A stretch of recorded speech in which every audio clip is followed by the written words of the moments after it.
Olá,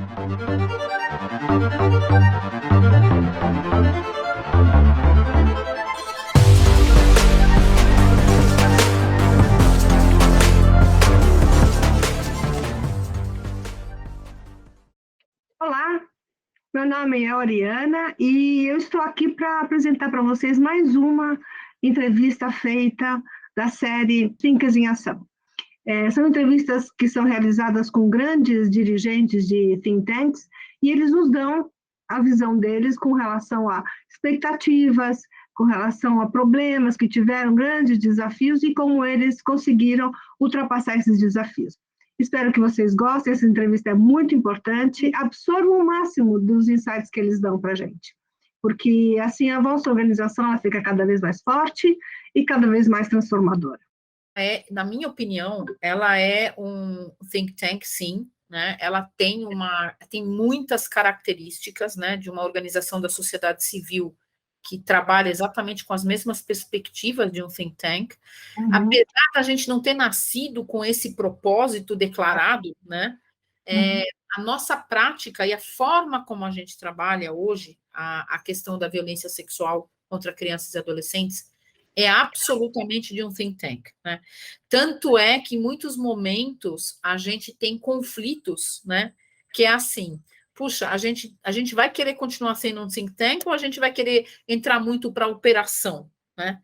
Porque hoje a Child também tem essa outra característica tão peculiar e tão diferenciada de uma organização da sociedade civil, que é a gente opera os nossos próprios programas e projetos, coisa que também não é muito comum, né? Porque nós não atendemos vítimas, a gente não atende crianças e adolescentes, a gente trabalha na esfera do advocacy, na esfera das influências de políticas privadas e políticas públicas, e aí, só que para fazer isto, a gente criou programas, né? Não é simplesmente um trabalho de think tank que pesquisa, que estuda o fenômeno, que cria estratégias de argumento e que, enfim, fala com esses setores e faz a coisa encaixar ali, sabe? Que é o advocacy, vamos dizer assim, o advocacy mais bruto, né? O nosso advocacy se tornou um advocacy estratégico, de diálogo, de fala, de lobby, de, enfim, de tudo que você pode imaginar, mas também um advocacy prático. Ou seja, eu criei soluções e ferramentas para o poder público e para a iniciativa privada para fazer aquilo acontecer. Então, esse é um processo que dá uma mistura muito grande, né, entre você ser um think tank e você ser uma... Como é que eu posso dizer? A gente muitas vezes é visto já quase como um negócio de impacto. Dentro desse desenho, né, que a Child trabalha, bom, acho que temos que começar pela reflexão de que a violência sexual contra crianças e adolescentes, que é uma causa muito nicho, nicho do nicho do nicho da violência, né, é um problema extremamente complexo, né? É um problema que envolve que precisam ser pensadas soluções que são quase que estruturais, que são sistêmicas, né? Então é muito difícil enfrentar esse problema. E aí a gente começou, então, a pensar, bom, como é que a gente pode se organizar face à realidade que existem tantas facetas, né, da violência sexual. A gente começou a tentar organizar essas facetas. E aí a gente entendeu como a violência sexual se manifesta, né, como problema, e aí a gente começou a pensar, bom, para prevenir essas manifestações, por onde a gente tem que agir. E a gente viu o seguinte: eu tenho que agir em todo lugar também. Quer dizer, não adianta, eu não consigo agir só em um ponto aqui, um ponto aqui, e resolveu. Não, né? Eu tenho que agir em todos os lugares. E aí a gente começou... o conflito foi tão grande porque você fica com uma sensação de que você está com um problema tão grande na sua mão e ele não pode te paralisar, né? Você tem que conseguir olhar para ele e dizer, bom, pior que seja o cenário, eu preciso dar passos, né, para começar a resolver ele. E a gente começou, então, a experimentar esse modelo que a gente chama de uma metodologia pautada no compromisso intersetorial, que é o fato de que um programa nosso tem que ter soluções com o setor privado, soluções com o poder público e soluções com a sociedade civil, né? Toda vez que eu olho para uma ação que eu vou fazer dentro de um programa, eu preciso pensar, bom, eu estou envolvendo essas 3 esferas na discussão, né? Para que naquele lugar onde eu vou agir, o impacto seja sistêmico. A minha chegada na Childhood foi completamente não planejada, né? Na verdade, ela não foi nem em primeiro momento na Childhood, mas foi na causa, na questão da violência sexual contra crianças e adolescentes. Há 23 anos atrás, eu estava num processo de transição na minha carreira. Eu queria sair da área de comunicação, publicidade, marketing, endomarketing, todo esse processo. A gente se conhece daí, então. De lá que a gente se conhece, muito bem. Eu queria sair desse setor, né? Eu sempre fui uma pessoa que, mesmo dentro dessa área de comunicação publicitária e tal, eu construía muitas iniciativas que envolviam questões sociais já, quando uma época em que ninguém fazia isso, e eu queria sair dessa área, e sem querer mesmo, né? Eu comecei a trabalhar com institutos e fundações empresariais, que na época estavam começando a ser criados, pensando aí em estratégias de comunicação para essas instituições, né? Para ser uma coisa menos comercial, menos, né, marqueteira e tudo mais.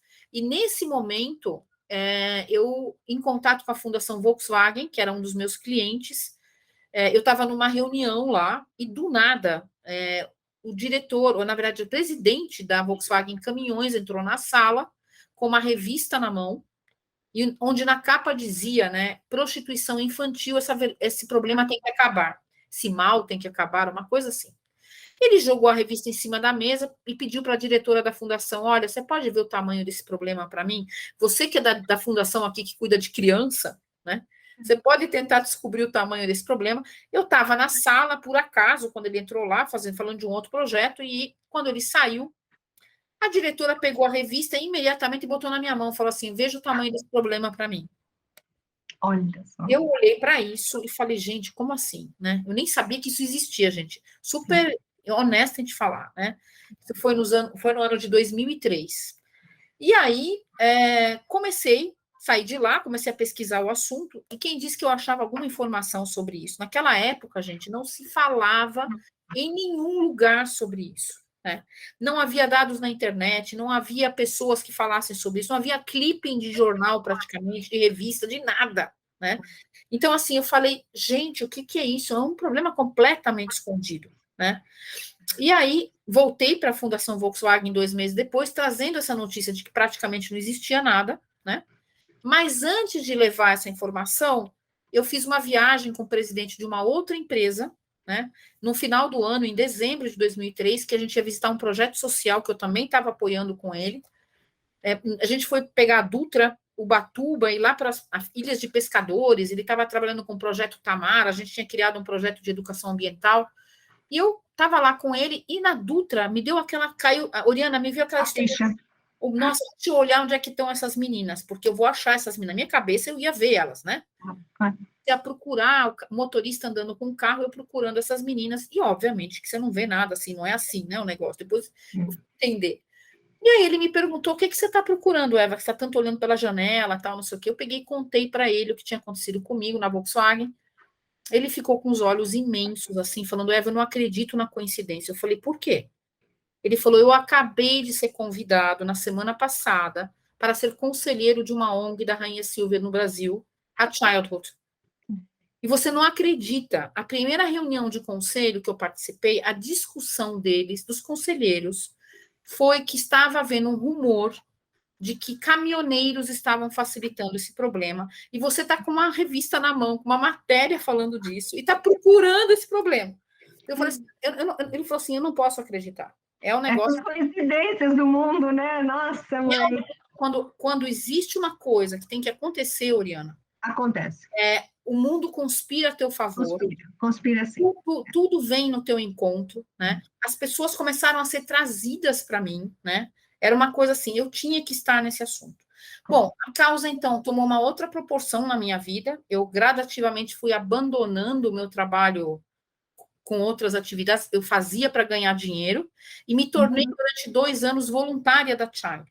Olha só. E nesses 2 anos de voluntária, que a organização ainda era muito pequena naquela época, a primeira coisa que a gente fez foi fazer uma pesquisa sobre o problema da exploração sexual nas estradas do país, financiada pela Volkswagen e por essa empresa, pela Arcor, que era o outro CEO que tinha vindo comigo. Os dois se juntaram e falaram: a gente vai pagar essa pesquisa, né? Não tem dinheiro para mais nada, mas para pesquisa tem. Então, eu falei: eu vou coordenar essa pesquisa de forma voluntária. A pesquisa foi feita pela Universidade Federal do Rio Grande do Sul, também por uma indicação de uma pessoa do Banco Mundial, enfim, foi montada uma equipe de psicólogos que viajaram pelo Brasil para identificar esse problema e trouxeram resultados alarmantes. Né? O choque foi assim, quando a primeira reunião com os CEOs dessas 2 empresas, a Childhood e a equipe de pesquisa, a gente chorou durante horas. Porque assim, foi o primeiro contato, então, com o problema que você vivenciou desde o início, essa causa. Desde o início.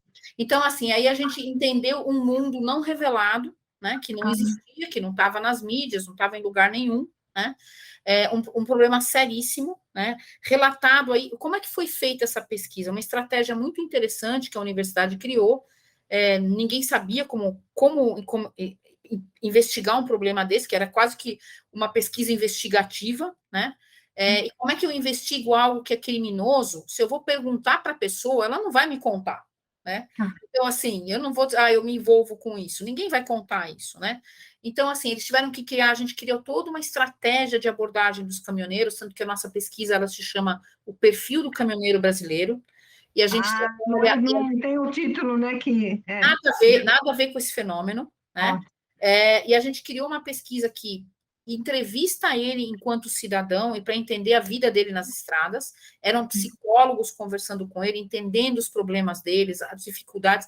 E no meio dessa pesquisa tem um recortezinho que chegava lá, em que a gente falava sobre vida sexual. Como é que é a tua vida sexual na estrada? Aí vocês iam entrando no tema, tá? O psicólogo, com todo jeito, com toda habilidade, treinado para essa entrevista, né, uma conversa qualificada, ele conseguia entrar nos pontos chaves. E aí nós recebemos os relatos espontâneos deles, dizendo: olha, muitas vezes, quando eu vou fazer um programa de prostituição, me é oferecido uma criança, um adolescente, eu pago R$18, eu pago R$20. Bom, aí começaram a chegar todos os relatos, né, de como é que isso naturalmente acontecia. E veja, era tão natural para eles esse relato, era tão incomum alguém falar de que isso era um problema, que para ninguém isso era um problema. Olha, que incrível, Eva, que incrível. Não, e as pessoas ainda diziam com toda a naturalidade, assim, olha, quando eu estou fazendo um programa com uma criança adolescente, que às vezes é a mãe que me oferece, é a avó, eu estou ajudando aquela família, eu estou dando dinheiro. Então, para eles, na cabeça daqueles profissionais, que não tinham a menor, não era uma coisa planejada, eu vou lá fazer uma coisa criminosa, escondida agora, fazer um programa com uma criança. Não, gente, eles não tinham nem esse pensamento, né? Olha, incrível. E a gente descobriu que esse caminhoneiro era um cara incrivelmente explorado em outros aspectos. A vida dele, se você lê a primeira pesquisa do caminhoneiro brasileiro, você chora porque você descobriu a exploração sexual, e você chora pelo que acontece na vida desse profissional. Na vida deles. É horrível, né? Então, assim, a gente falou, meu Deus... Você tem ainda essa pesquisa, Eva? Sim, ela está no nosso site. Coloca o link, a gente não vai trabalhar com conteúdo, a gente vai colocar o link para que vá para você, entendeu? Posso depois mandar para você. Tá e aí, bom. o que aconteceu? Esse relato todo, uma vez dito, todo mundo se olhou depois da reunião e falou, bom, o que vamos fazer com essa pesquisa? Ela não vai poder ficar entre as 4 paredes. Assim, claro. E aí, a minha sugestão como voluntária na época foi, né, vamos fazer o seguinte, vamos ampliar o conhecimento dessa pesquisa, vamos discutir um pouco disso com o setor público, vamos discutir isso com o setor privado e vamos discutir isso com a sociedade civil. A gente fez grupos focais durante um ano, 42 especialistas dos 3 setores, a gente chamou pessoas específicas na época para apresentar o problema. E, ao final desse trabalho todo, que foi mediado, inclusive, com a ajuda de uma equipe da GV, comigo, que a gente fez todas as facilitações e tudo mais, a ideia era tentar chegar numa conclusão. O que fazemos com esse fenômeno nesse contexto, nesse cenário, diante das informações que a gente conseguiu colher, né? E a resposta final do grupo de 42 especialistas foi muito direta, né? Tipo assim, Childhood Brasil, você tem uma missão, você precisa criar um programa. Ai, que você quer resolver esse problema, você vai ter que construir uma estratégia, né? Uma estratégia de metodologia, tudo, né? Tem que construir tudo. A tecnologia social, enfim. Nós vamos ter que pensar como é que a gente faz isso. E a nossa decisão enquanto grupo, enquanto especialistas, foi aonde está a nossa solução?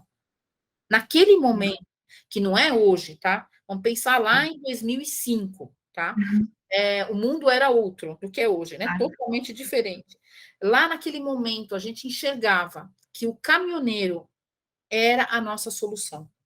Que se eu conseguisse construir com esse cidadão um entendimento de que a violação dessa criança era um crime de fato, que isso não era ajudar, que dar dinheiro não resolve, que a gente precisa tirar aquela criança daquela situação, que a gente precisa denunciar aquela família, enfim, que a gente precisa cuidar dessa criança em primeiro lugar, essa era a nossa missão. Para mim, ficou muito claro logo no primeiro impacto que eu tive na Volkswagen, no primeiro dia que eu conheci esse assunto, e logo nos 2 anos seguintes, de que isso era a missão da minha vida. Né? Ai, que lindo! É uma missão para mim, né? É uma missão pessoal absoluta. Né? Veja, eu sou uma pessoa de comunicação, sou formada em relações públicas, tenho, tudo bem, muito tempo de experiência com empresas. E por que eu fiquei nisso? Porque quando eu descobri que eu precisava chegar no caminhoneiro para conversar com ele, e que a única forma de chegar no caminhoneiro, porque a Childhood teria como ONG, porque ninguém conhecia a Childhood, era uma ONG de 3 anos de existência no Brasil, pequena, né? Como é que nós íamos chegar nas grandes empresas, para que nas grandes empresas a gente pudesse influenciar a empresa a falar com o caminhoneiro sobre isso? Porque o caminhoneiro está viajando a trabalho, gente, não está parado. E naquela época não tinha celular, não tinha internet, não tinha essas coisas. Então, assim, a gente tinha que conversar com ele, né? E o máximo era um programa de rádio, né? Tanto que a gente tem uma parceria com um radialista até hoje, que é o nosso embaixador e tudo mais. Mas, assim, a gente tinha uma necessidade de conversar. E aí, a minha experiência com o setor privado, né? Durante 10, 15 anos eu atendi as 35 maiores contas multinacionais de marketing, de publicidade, eu conheci os presidentes das empresas, então eu falei assim, qual vai ser a forma? Eu vou ter que chegar nessas pessoas, vou ter que contar que eu descobri esse problema e vou pedir que eles me abram a porta para que eu possa conversar com as empresas de transporte que trabalham com eles. Achando que tudo isso era muito simples, tá? Na minha cabeça, assim, nossa, eu tinha desenhado o negócio, era muito fácil, né? E aí a ideia foi se estruturando, né? A gente criou um pacto empresarial contra a exploração sexual de crianças e adolescentes. Eu fui buscar meus aliados, o nosso principal aliado com o setor das empresas foi o Instituto Ethos.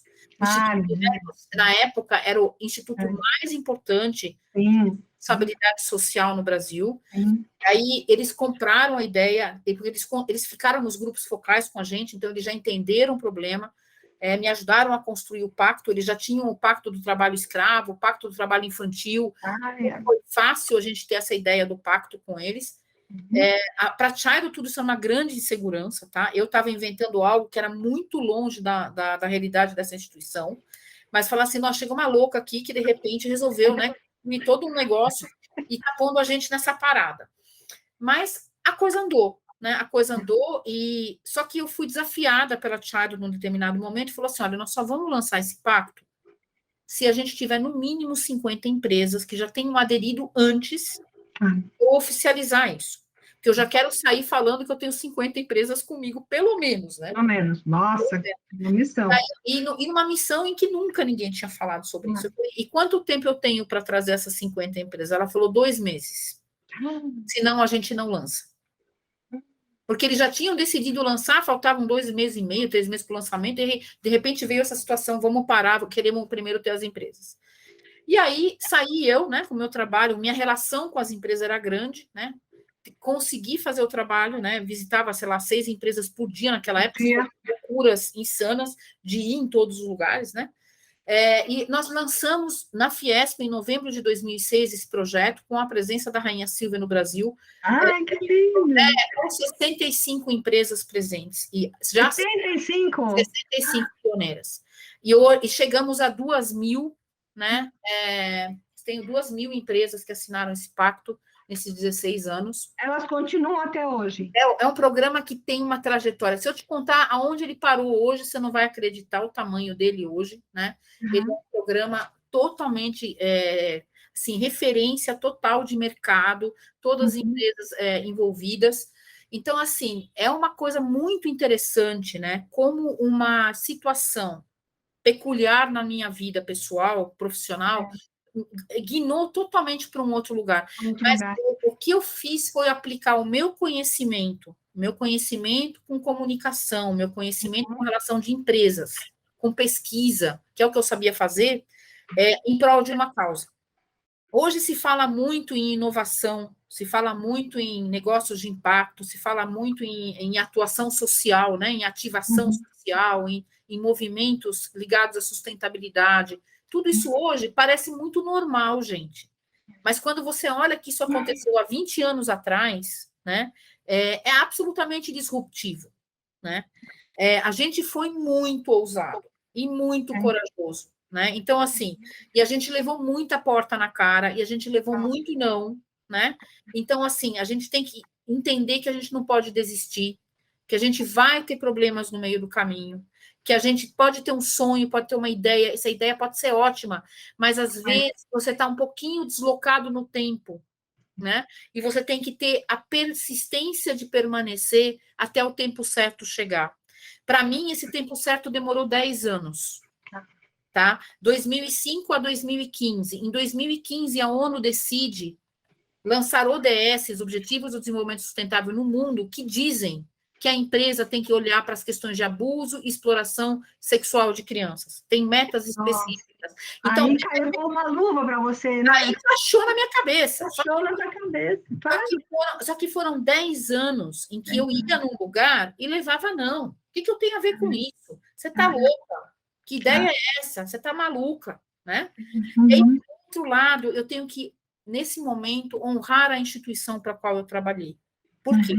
Nesses 10 anos em que nós não tínhamos esse apoio de entender que isso fazia parte da gestão do negócio, a Childhood manteve firme o programa, investindo nele anualmente. A instituição investiu muito dinheiro nesse programa para que ele ficasse vivo, com adesões voluntárias das empresas, que não pagavam nada por isso, e ganhavam tudo de graça, ganhavam treinamento, materiais. A gente, na verdade, o que a gente fez? A gente construiu o nosso caminho.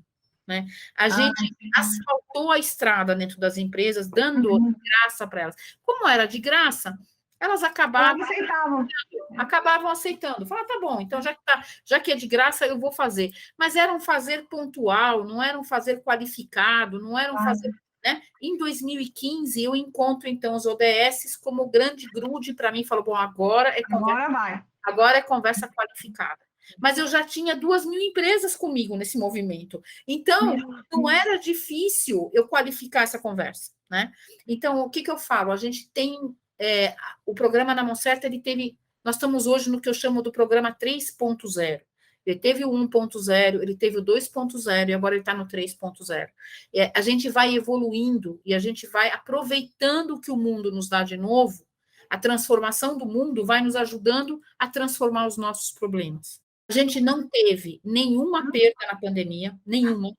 Impressionante. A gente é muito, muito, muito respeitado pelo nosso trabalho. As empresas que assumiram essa causa trabalham para valer. Ninguém saiu na pandemia. Pelo contrário, né?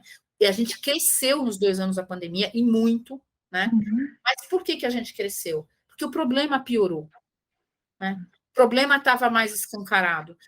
Voltou-se a ter relatos seríssimos de todos os caminhoneiros dizendo está cheio de meninas e meninos nas rodovias de novo. Por quê? Fome, miséria, desigualdade social ampliada. A primeira coisa que você faz é põe a criança lá para ganhar dinheiro para a comida da família, né? Então, assim, é trágico, gente, é trágico. A pandemia teve um impacto dos piores na nossa causa. Em 2015, nessa virada de chave para o 2.0, a decisão conversada com as próprias empresas, que a gente tinha um comitê muito grande de empresas consultivo, falei, agora chegou a hora de qualificar o trabalho, nós vamos dar um passo grande aqui, e vocês vão passar a doar anualmente recursos para que a gente possa manter o programa. As empresas estamos dentro, né? Começamos aí timidamente com 200, cento e poucas empresas, né? Fomos crescendo para 200. Hoje nós temos anualmente uma média de 300 a 350 empresas que aportam recursos todos os anos, né? Para manter o programa rodando e para que a gente possa continuar inovando.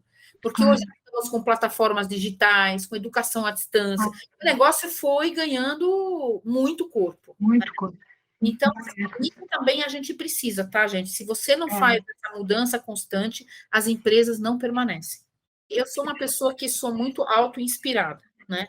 Eu acordo todos os dias com ideias novas na minha cabeça e as pessoas me perguntam de onde elas vêm. Eu não sei, né? Algo do céu aí me alimenta e eu consigo ter ideias constantes. Eu sou muito motivada. E acho que essa causa social e o fato de eu ter encontrado na minha vida algo em que eu pudesse usar os meus conhecimentos que eu já tinha, minhas habilidades, e ao mesmo tempo eu pudesse fazer algo que fizesse a diferença na sociedade, numa instituição que me respeita, que me dá autonomia, que me dá a possibilidade de eu realmente ser criativa e de eu ousar, né? É tudo de bom, gente. Eu acho que você encontrou a receita perfeita. O que eu quero dizer é que nem sempre, para todo mundo, o trabalho é assim, né? Então, sim. Sim. E parece que a gente não teve nunca nenhum problema no percurso, a gente teve vários, né? Quais foram os maiores desafios que você passou, Eva? Eu acho que a gente tem momentos, primeiro, na vida pessoal, né? Que você precisa abrir mão, em primeiro lugar, né? Quando você escolhe trabalhar no terceiro setor, você abre mão de muitos confortos e de muitas mordomias e de muitas regalias do mundo de uma multinacional, né? Muito. Primeira coisa, né? Você abre mão dessas questões, né? Valores que para você não precisam, não podem mais ser importantes. Se carreira e imagem e conforto e boas viagens e não sei o que for importante, não entre no terceiro setor. Não entre, porque lá não é um bom lugar para você, né?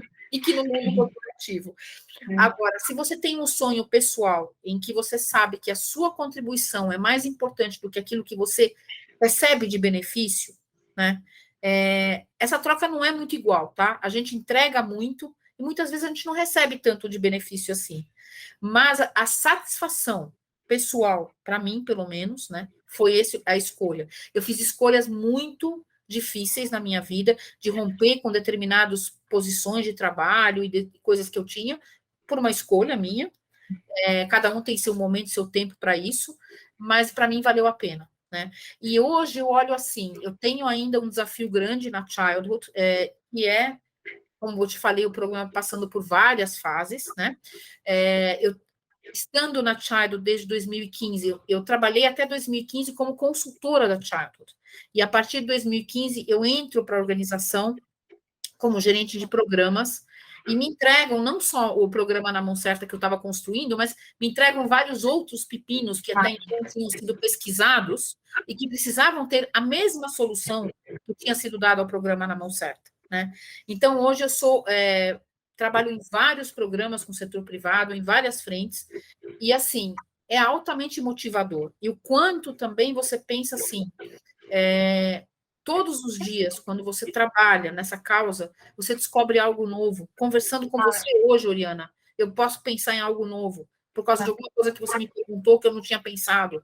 Cada vez que eu dialogo com uma empresa que me conta uma determinada situação, eu registro algo novo para mim. Isso aqui eu tenho que aproveitar, né? Então, assim, é dinâmico demais esse movimento, ele é absolutamente vivo, ele é orgânico, né? Eu lido com um problema social, que é do nosso dia a dia, da nossa vida, né?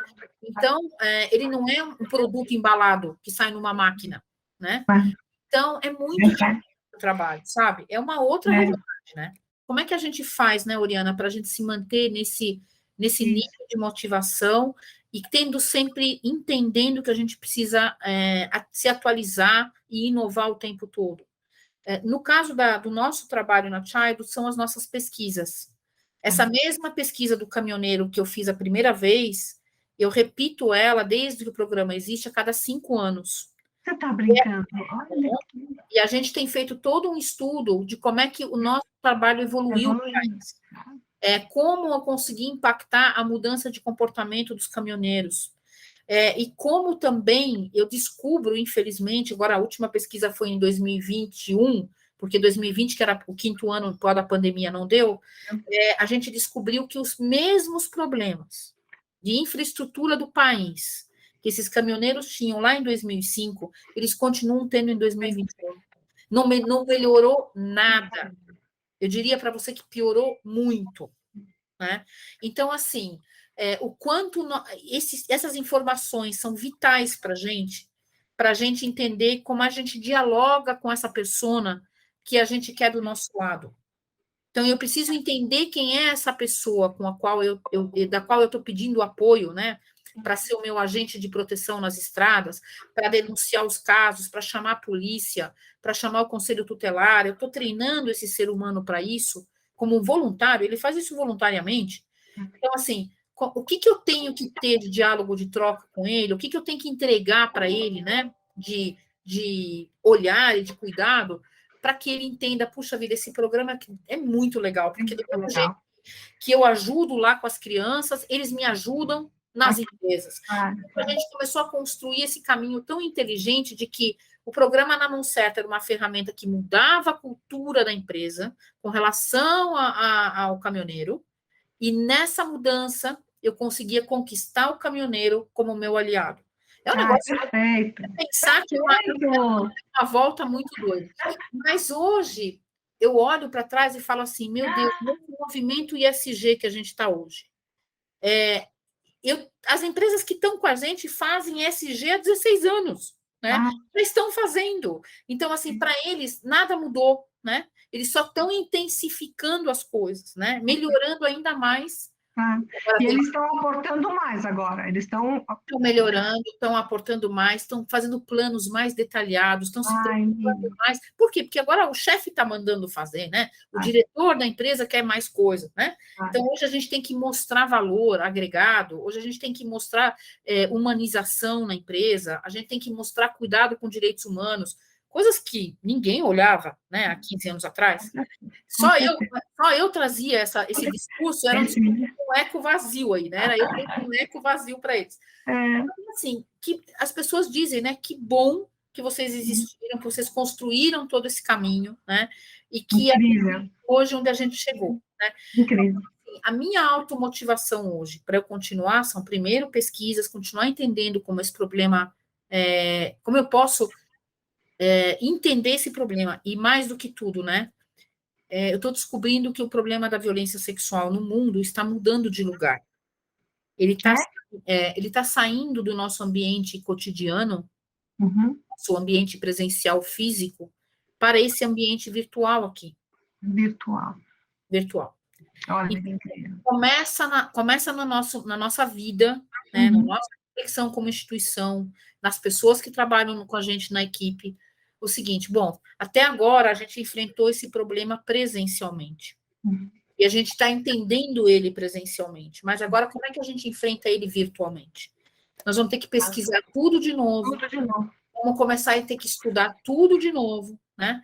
Porque já existem hoje, Oriana, mais ou menos 7% dos caminhoneiros brasileiros, só para você ter uma ideia de como está migrando isso, já contando para a gente na última pesquisa, que recebem ofertas de programa sexual com crianças e adolescentes pelo WhatsApp. Meu Deus do céu. Não é mais no posto de gasolina onde ele estaciona o caminhão para ir no banheiro, para comer. Não é mais, não vai se ver mais a criança. Isso para a gente é muito sério. Outro mundo, é outro mundo. Né? Então, assim, a gente está entrando para um outro patamar, que ainda está pequeno. 7% dos caminhoneiros falaram isso até agora. Tudo bem, a gente ainda está sob controle a situação. nos próximos 5 anos, até minha próxima pesquisa em 2025, já vai ser outro mundo. É outra coisa. Nossa, é um grande desafio, né, Eva? Então, a gente está sempre tendo que... qual que é o desafio, né, de um trabalho, de uma causa social, né, dependendo do tipo de causa? A nossa causa, como ela é uma causa criminosa, que está ligada a crime, está ligado a crime organizado, está ligado a todos os tipos de crime no Brasil, tráfico de pessoas, tráfico de drogas, tráfico de arma, tudo usa criança, gente. E usa criança dentro desse esquema para exploração sexual também. Então, assim, nós estamos ligados a um contexto muito complexo, né? Então, a gente vai ter sempre novidade. Todo dia tem uma novidade para a gente resolver. Eu falo assim, todo dia a gente tem um boletim de ocorrência, que você me perguntou do futuro. Eu estou, nesse momento, querendo consolidar o programa Na Mão Certa, de fato, como uma ferramenta ESG dentro das empresas, que já é, mas eu quero consolidar isso com plataformas, com material online, digitalizado, educação à distância, coisas. A tecnologia tem que entrar nesse processo totalmente. Do outro lado, entender o mundo virtual, né, esse novo sistema virtual que chegou. E, ao mesmo tempo, eu quero construir um time de pessoas mais jovens do que eu, que possam continuar esse legado.